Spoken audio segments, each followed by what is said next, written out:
आप देख रहे हैं सत्य हिंदी और मैं हूं आपके साथ कृति सिंह भदौरिया। आइए रुक करते हैं इस वक्त की बड़ी खबरों की ओर। पाकिस्तान के बलूचिस्तान में जाफर ट्रेन हाईजैक मामले में पाकिस्तान आर्मी और बीएलए के अलग अलग दावों से हाईजैक को लेकर सस्पेंस बना हुआ है। पाकिस्तान सरकार का कहना है कि उसने ट्रेन को छुड़वा लिया है, लेकिन बीएलए ने एक दावे से सनसनी मचा दी है। बीएलए ने चौंका देने वाला दावा करते हुए कहा कि पाकिस्तान के जाफर एक्सप्रेस ट्रेन के 214 सैन्य बंधकों का कत्ल कर दिया गया है। बीएलए ने यह दावा उस वक्त कर दिया जब पाकिस्तान अपनी पीठ थपथपाकर ये कह रहा है कि पाकिस्तान आर्मी ने 30 बलूच विद्रोहियों को मार गिराया है। पाकिस्तान सरकार ने यह भी दावा किया था कि उसके 31 लोगों की जान गई थी, लेकिन बीएलए ने पोल खोलते हुए दावा किया कि अब तक केवल उसके 12 लड़ाके ही मारे गए हैं। अमेरिकी अप्रवासन अधिकारियों ने न्यूयॉर्क शहर की कोलंबिया विश्वविद्यालय में पिछले साल फिलिस्तीन के समर्थन में हुए प्रदर्शनों के एक दूसरे एक्टिविस्ट को गिरफ्तार किया है।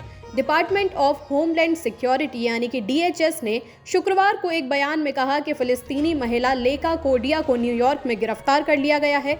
कोडिया वेस्ट बैंक की रहने वाली हैं। बयान में ये भी कहा गया है कि एक अन्य छात्रा रंजनी श्रीनिवासन, जो कि भारतीय नागरिक हैं, उन्होंने इस हफ्ते की शुरुआत में खुद से अमेरिका छोड़कर जाने का विकल्प चुना। ये घटना Columbia campus activist Mahmoud Khalil की गिरफ्तारी के बाद हुई है। खलील को शनिवार को न्यूयॉर्क में हिरासत में ले लिया गया था। इसके बाद उन्हें लुइसियाना की जेल में ले जाया गया। डीएचएस के बयान में कहा गया कि कोडिया ने अपनी छात्र वीजा की अवधि से अधिक समय बिताया था। उनके वीजा को साल 2022 में उपस्थिति की कमी के कारण समाप्त कर दिया गया था। इसमें यह नहीं बताया गया कि वो कोलंबिया या किसी अन्य संस्थान में पढ़ रही थी या नहीं। डीएचएस के मुताबिक इससे पहले अप्रैल 2024 में भी कोडिया को कोलंबिया विश्वविद्यालय में विरोध प्रदर्शन में भाग लेने के लिए गिरफ्तार किया गया था। इराक के प्रधानमंत्री मोहम्मद शिया अल सुदानी ने कहा कि इराक और सीरिया में इस्लामिक स्टेट के वरिष्ठ नेता एक ऑपरेशन में मारे गए हैं। इराकी नेशनल इंटेलिजेंस सर्विस ने अमेरिका की अगुवाई वाली गठबंधन सेना के साथ मिलकर इस ऑपरेशन को अंजाम दिया। मोहम्मद शिया अल सुदानी के मुताबिक अब्दुल्ला मक्की मुस्लिह अल रिफा को इराक और दुनिया में सबसे खतरनाक आतंकवादियों में से एक माना जाता था। अब्दुल्ला को अबू खादीजा के नाम से भी जाना जाता है। अमेरिकी राष्ट्रपति डोनाल्ड ट्रंप ने कहा कि हमारे निडर वॉर फाइटर्स ने लगातार उनका पीछा किया। अमेरिकी सेंट्रल कमांड ने एक्स पर एक वीडियो पोस्ट किया है, जिसे देखकर लग रहा है कि ये वीडियो हमले का है।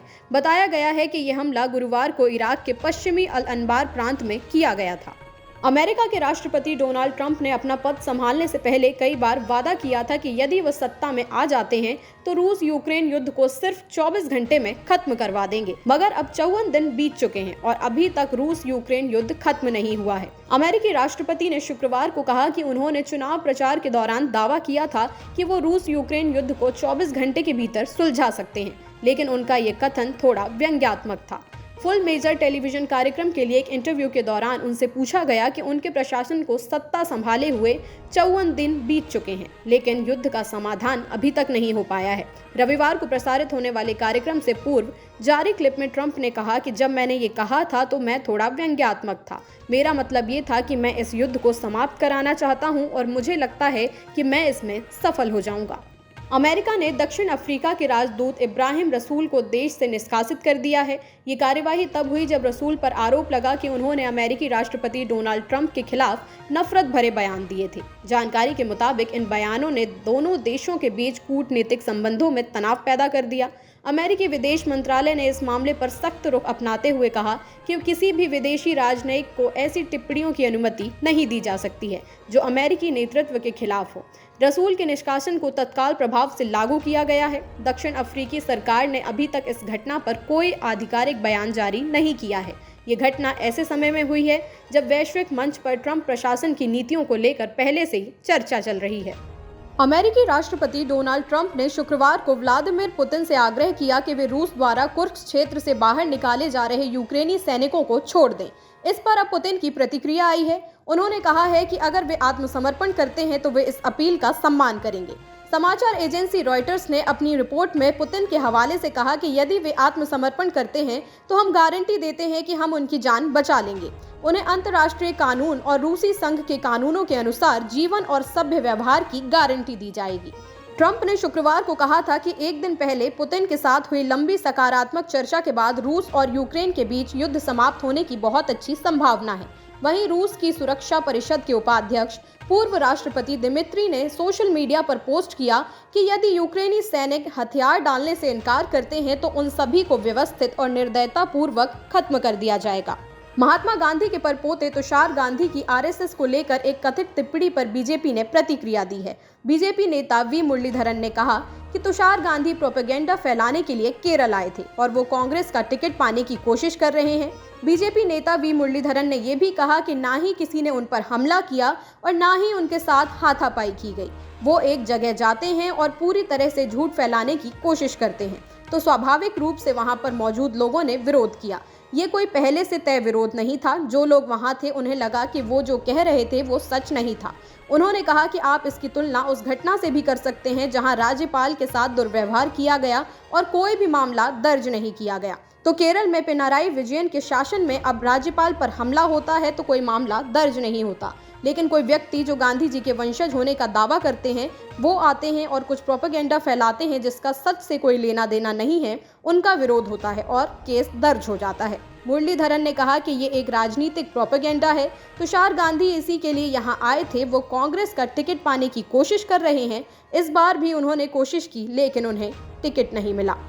छत्रपति संभाजी महाराज के जीवन पर आधारित फिल्म छावा इन दिनों कमाई के रिकॉर्ड तोड़ रही है। प्रधानमंत्री नरेंद्र मोदी ने भी बीते दिनों एक कार्यक्रम में इस फिल्म की जमकर तारीफ की थी। अब इसे लेकर शिवसेना यूबीटी के नेता संजय राउत ने प्रधानमंत्री पर निशाना साधा है और कहा है कि जो फिल्में प्रधानमंत्री मोदी की पार्टी की विचारधारा का समर्थन करती हैं, उनकी पीएम मोदी मार्केटिंग कर देते हैं। मीडिया से बातचीत के दौरान संजय राउत से फिल्म छावा को लेकर सवाल किया गया, जिसके जवाब में संजय राउत ने कहा कि असदुद्दीन ओवैसी की विचारधारा अलग है। हम वीर सावरकर को मानने वाले लोग हैं, लेकिन पीएम मोदी के दिमाग में क्या है ये कोई नहीं बता सकता। प्रधानमंत्री मोदी ने उनकी पार्टी की सोच को बढ़ावा देने वाली कई फिल्मों की मार्केटिंग की है, फिर चाहे वो ताशकंद फाइल्स हो, कश्मीर फाइल्स, छावा या दी एक्सीडेंटल प्राइम मिनिस्टर।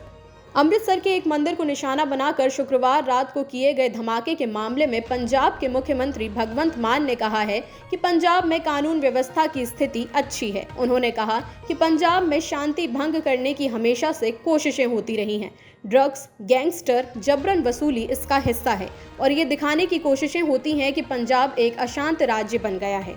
दूसरे राज्यों में होली के त्यौहार के दौरान पुलिस को जुलूसों पर लाठी चार्ज करना पड़ता है, लेकिन पंजाब में ऐसा नहीं होता।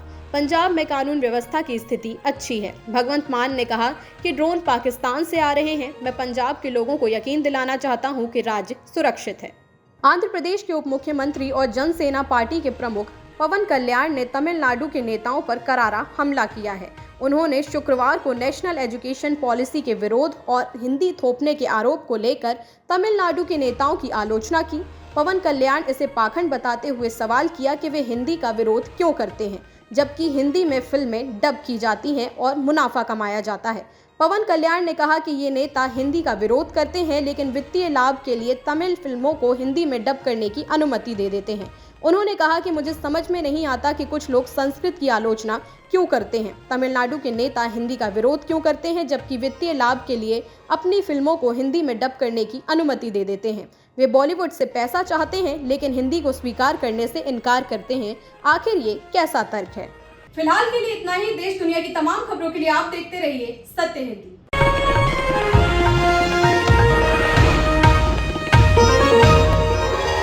Copyright disclaimer under Section 107 of the Copyright Act 1976. Allowance is made for fair use for purposes such as criticism, comment, news reporting, scholarship, and research. Fair use is a use permitted by copyright statute that might otherwise be infringing.